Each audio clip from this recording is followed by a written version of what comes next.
like to buy weird stuff like boats. So I went off yesterday on my own and I found a boat that was very sad and looking very sorry for itself and not well cared for, and I bought it.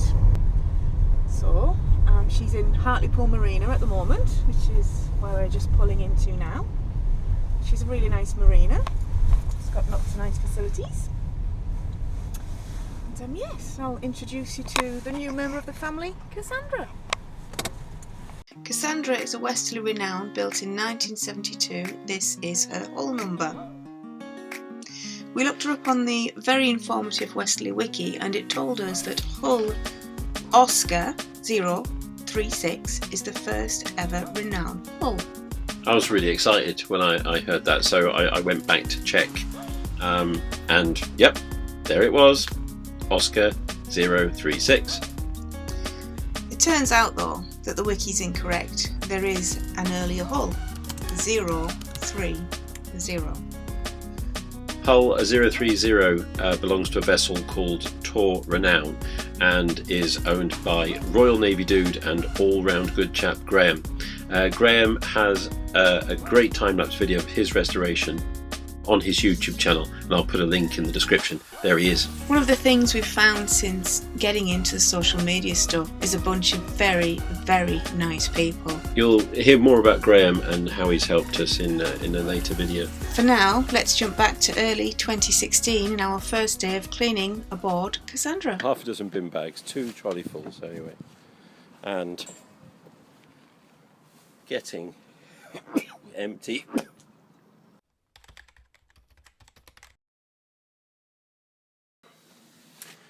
No cushions on this side. And we have no cushions. And obviously the westerly droop needs sorting out.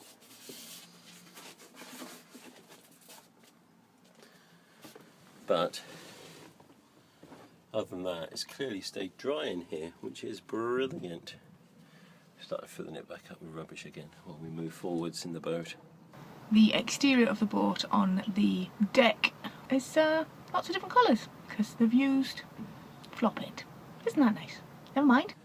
You can see lots of rust, lots of dirt, lots of mould, and things that are broken and neglected, and things that just haven't been looked after properly, really. And that is coal dust because there was a solid fuel fire on board.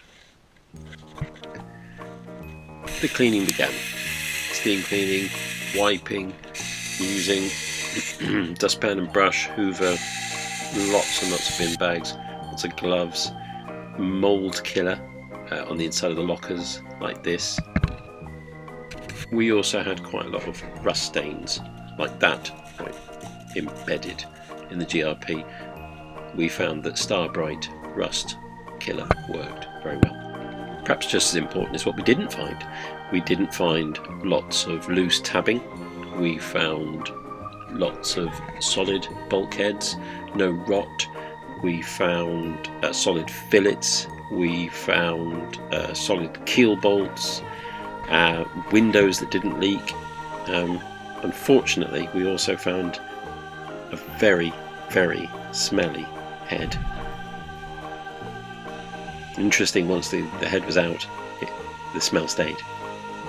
This is actually our third Ideal Fix opportunity boat that we've had, and we're getting pretty used to the routine by now. When we've completed our quick and dirty guide to buying boats from the 60s and 70s, we'll put a link in the description.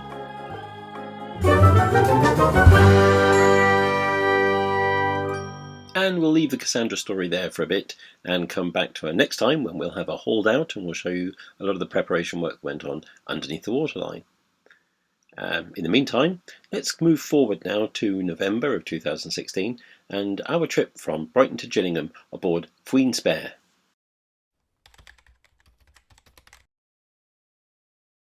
What's the plan? Okay, so the plan at the moment is we're going to get out of Brighton Marina sometime between 12 and 1. We had planned for 1:30, but apparently the marina is not accessible at all tides. Tell me what's happening, darling. We're on Queen Spare. Spare. Queen Spare. Queen Spare. Take two. Okay, take 695. Yeah. We are leaving Brighton today around 1 o'clock and we are heading east along the south coast of England from Brighton to Gillingham. And to do that we have to go past Dover and round what I call England's bottom and go up the estuary Thames, and it's going to be at least 24 hours and it's 110-ish miles and it's the longest sail in one shot I have ever done. My first experience of a night sail was not great. I'm a bit scared, Right. but not petrified. I'm apprehensive. Yeah. I think I was, and I probably will be again, but I'm currently experiencing a lull. I think it's when Leonard said, "Oh, we're not leaving for another hour or something," and so the adrenaline gland just went, "Oh, stuff that. I'm not doing an extra hour for nothing." Dilly? Dilly? Oh, she doesn't know whether she wants to be left behind or she doesn't want to be left behind. Do you want to come, Dilly? Yeah. No, she wants to go. Sit, Dilly, sit down, sit. Get that downstairs. If you like. Good girl, sit. Okay, I'll let it off whenever you want then. Cool. This is so exciting. Thank you ever so much for bringing us along. I'll say that now, in case. Yeah. What the hell did you bring us along? The trip was great fun. It was lots of banter with Leonard, Mary, Ella and Luke, and it was just great fun. We're 2 minutes from the prime meridian.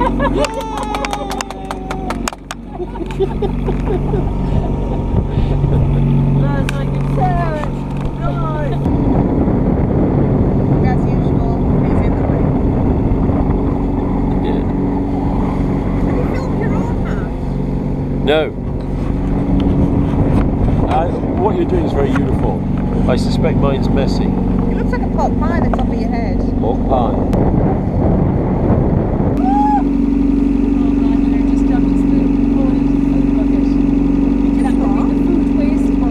Oh no. You just dropped what? He's fallen into the food waste bucket.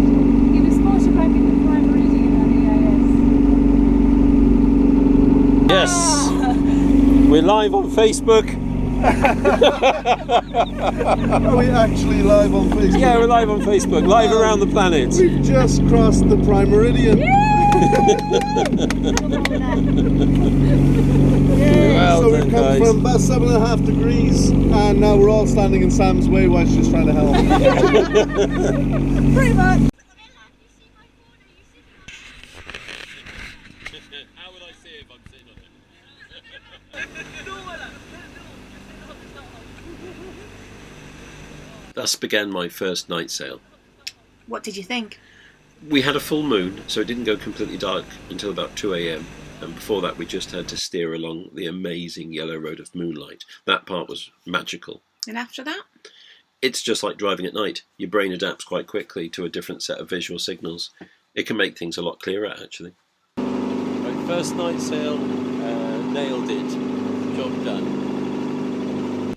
And in our next episode, we'll catch up with the rest of that trip as we travel up the Medway in a little bit of fog and see all the things there are to see there and eventually arrive in Gillingham safe and sound.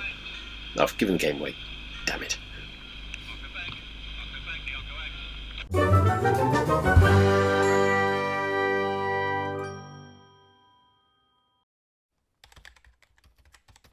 And that pretty well brings us up to the present day. We said goodbye to the car this week. We always knew we'd have to get rid of the car at some point because we can't take him with us. But he's gone to some friends of ours, and we're pleased that he's going to a good home. We've also put the mizzen up after giving it a little repair, so it's really odd to have some rigging on the boat, and even found a sail that fits it. But more on sails next time. We've also put Bukadura up for sale. There she is. We've decided that if we are going to go off sailing, we don't want to have the responsibility of another boat back here in the UK hanging over us. So if you know of anybody who is prepared to give a centaur a loving home, point them in our direction. Clutch goes in, handle goes, full revs, choke out, and away we go.